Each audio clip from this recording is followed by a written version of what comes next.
අලුත් අවුරුද්ද සඳහා දෙනු ලබන පාසල් ළමුන්ගේ නිමාඩුව අදින් ආරම්භ වෙනවා. ඉතින් අද සිට මෙම මාස 21 වනදා සිට පාසල් ළමුන්ට නිමාඩු දින 10ක් අලුත් අවුරුද්ද සඳහා දෙනු ලබනවා. ඉතින් අදින් ආරම්භ වෙන පාසල් ළමුන්ගේ නිමාඩුව ලංකාවේ සෑම රජයේ පාසලකටම වළංගු වෙනවා. පාසල් වාර නිමාඩු වලින් කුඩා ළමුන් උද්‍යෝගිමත් නිමාඩුවක් තමයි අලුත් අවුරුදු නිමාඩුව. කුඩා ළමුන් ඉතාමත් ආදරෙන් ආසාවෙන් බලන් ඉන්නේ අලුත් අවුරුදු නිමාඩුව එනකන්. ඉතින් අදින් ආරම්භ වෙන කුඩා ළමුන්ගේ වගේම පාසලේ සියලුම ළමුන්ගේ නිමාඩුව සඳහා අදින් නිමාඩුව ආරම්භ වෙනවා.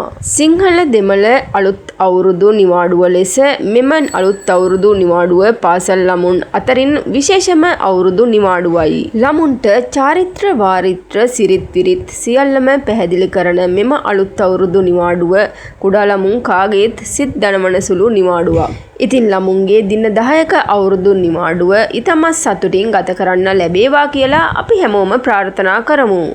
ඉතින් මේ වගේ අලුත් තොරතුරු දැනගන්න අපේ නාලිකාව සබ්ස්ක්‍රයිබ් කරලා තියාගන්න.